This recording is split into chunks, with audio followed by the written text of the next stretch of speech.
Welcome back to this series where I catch you up on some of the latest, biggest and most interesting gaming news within the last week in just a few minutes. Let's get into it. So DMC5 launched a few days ago to rave reviews. However, it seems PS4 owners in the West have discovered some surprising censorship to a couple of the scenes, specifically where Lady and Trish are seen partially naked. This surprised many as the nudity is pretty tame, really not revealing much at all, and considering it's an 18 rated title, you'd think such scenes would be left untouched, but apparently not, displaying a slightly obnoxious lens flare over the top.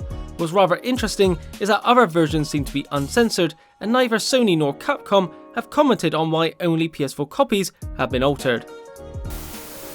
If you've been a fan of the Dragon's Dogma series, you'll be pleased to hear that Netflix has announced they are creating an anime based on the games. Netflix isn't new to making shows based on video games. Their anime on the Castlevania series has spawned 2 seasons so far and been pretty fantastic, so if that's anything to go by, we're in for a real treat. The story follows a man's journey seeking revenge on a dragon who stole his heart. On his way, the man is brought back to life as an Horizon. The animation will be handled by Sublimation, who specialise in CGI, and it will apparently be their first original project. Borderlands 3 has been anticipated for a long time now, and while we've known it's been in development since around 2015, even seen some behind the scenes technology they're using in the Unreal 4 engine, we really haven't seen or heard much since then. Well, it looks like that's about to change, as a couple of days ago GEARBOX posted on Twitter what seems to be a teaser for a reveal of Borderlands 3 at PAX East on the 28th of this month. It's unbelievably been over 6 years since the last proper numbered entry, so potentially finally getting to see the next true sequel is something I definitely can't wait for, and hopefully it lives up to expectations. They've also since teased a second game for PAX, although what that is anybody's guess. Next up, Google is about to announce their foray into the video game console market on the 19th of this month at GDC. Rumours and leaks of this console have been circulating for a little while now, stating that there will be a strong streaming component and that they are partnering with some big publishers to push the service, such as Ubisoft. Apparently SEGA may also be a major partner, working with Google on the console themselves, according to one source.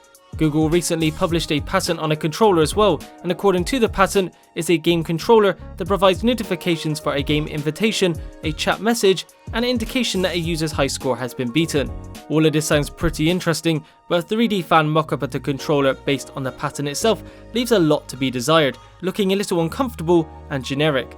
With all that said, I'm interested to see if Google has what it takes to take on the long-established big hitters, Sony, Nintendo, and Microsoft. Speaking of Microsoft, they've just announced the Halo Master Chief Collection is finally making its way to the PC. Fans have asked for the collection to release on PC before it even dropped on the Xbox One in 2014, so it'll be great to see what the PC community does with it over time. The collection contains a colossal amount of content, including Halo Combat Evolved Anniversary, Halo 2 Anniversary, Halo 3, Halo ODST, Halo 4, and even the new edition of Halo Reach. In total, there are 67 campaign missions and 120 multiplayer maps. That's definitely some bang for your buck. Finally, SEGA have chosen to stop shipment of its Yakuza spin-off game Judgment in Japan following the arrest of Pierre Taki, who voices one of the characters. Pierre was arrested on suspicion of using cocaine, resulting in SEGA promptly deciding to stop all sales of Judgment indefinitely until they can confirm the facts. Judgment is due for release over here in the West in just 3 months from now in June, so whether it will affect the Western release is unclear at this point in time.